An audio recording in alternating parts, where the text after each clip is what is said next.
কোটা সংস্কারের দাবিতে কর্মসূচি পালনকালে আন্দোলনকারীদের উপর আইনশৃঙ্খলা রক্ষাকারী বাহিনীর পক্ষ থেকে গুলি না চালানোর নির্দেশনা চেয়ে ২৯ জুলাই হাইকোর্টে রিট দায়ের করা হয়। একই সঙ্গে রিটে কোটা আন্দোলনের ৬ জন সমন্বয়কের ডিবি হেফাজত থেকে মুক্তির নির্দেশনা চাওয়া হয়। ৩০ জুলাই শুনানিতে আন্দোলন ঘিরে সংঘাত সহিংসতায় বিপুল সংখ্যক মানুষের প্রাণহানির ঘটনায় দুঃখ প্রকাশ করেন হাইকোর্ট। সরকার পক্ষের আইনজীবীরা অভিযোগ করেন, পুলিশের ইমেজ ক্ষুণ্ণ করার জন্যই উদ্দেশ্য প্রণোদিত হয়ে এই রিট আবেদন করা হয়েছে।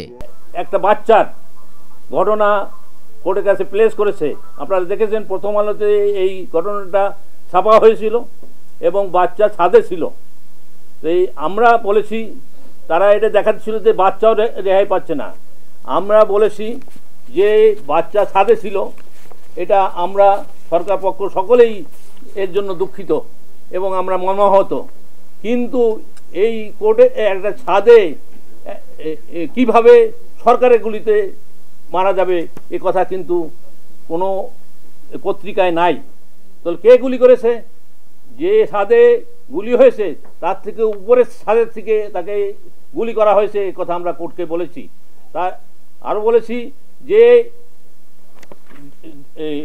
ছাত্ররা এবং পুলিশ সবই রাস্তায় ছিল, আমাকে বলতে দেন, রাস্তায় ছিল। অতএব গুলি করে থাকলে ছাদে, উচ্চ ছাদের থেকে গুলি আসবে, তাহলে তৃতীয় পক্ষ গুলি করেছে। এই তৃতীয় পক্ষ আমরা যে বলছি যে এই আন্দোলনের মধ্যে তৃতীয় পক্ষ এই হাইজ্যাক করে নিয়ে গেছে, তার প্রমাণ হলো এই বাচ্চাকে ক্লিক করার মধ্যে দিয়ে।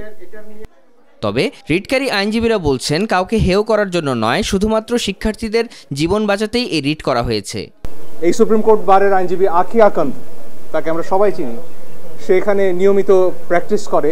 তার স্বামীর কথা সে পরিচয় দিচ্ছিল যে একদিনও গলা উঁচু করে তিনি কথা বলেননি।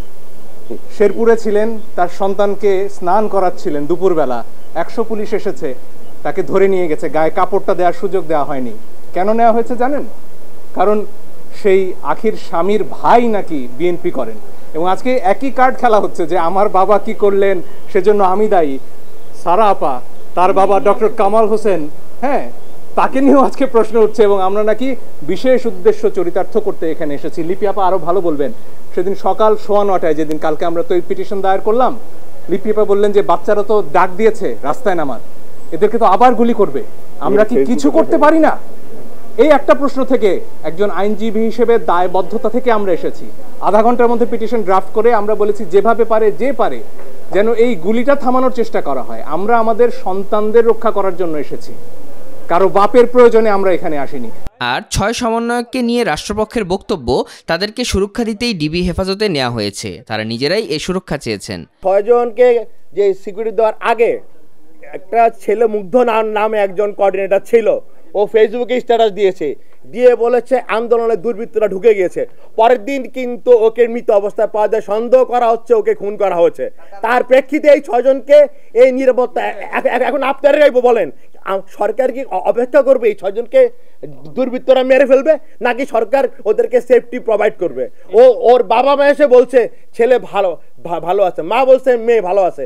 এই আইনজীবীরা কিভাবে জানেন যে মিছিল হবে তারপর গুলি করা হবে? এই জন্য আমরা বলেছি, যারা গণতন্ত্র কমিশন করছেন একটা বিশেষ গোষ্ঠী, যারা এই সবসময় দেখা যায় যে এই ধরনের ক্ষেত্রে একটা কেওয়াস সৃষ্টি করা হচ্ছে, তারাই গণতন্ত্র কমিশন করেছেন, তারাই রিট পিটিশন ফাইল করেছেন।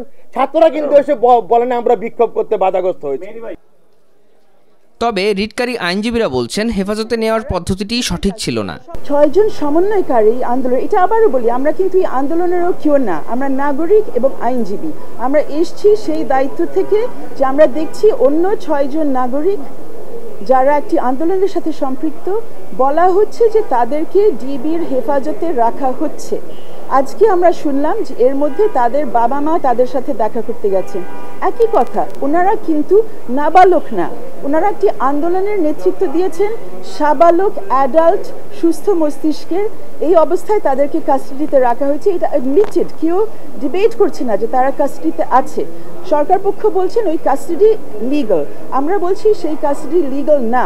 আমরা জানতে চাচ্ছি কোন লয়ের আন্ডারে ওনাদেরকে রেখেছেন। ওনারা বারবার বলছেন ওনারা নিজে যেতে চেয়েছেন। এখন নিজে যে যেতে চেয়েছেন এই প্রমাণাদিটা কোথায়? ওনাদেরকে মুখের কথার উপর আমরা ধরে নিব না, ওনারা আমাদেরকে কোনো আদেশ দেখাবেন যে কিসের ভিত্তিতে ওদেরকে ওখানে নেওয়া হয়েছে। তো আমরা শুধু চাচ্ছি যে ওদের থেকে আমরা শুনি। 31 জুলাই পরবর্তী শুনানির দিন ধার্য করেছে আদালত।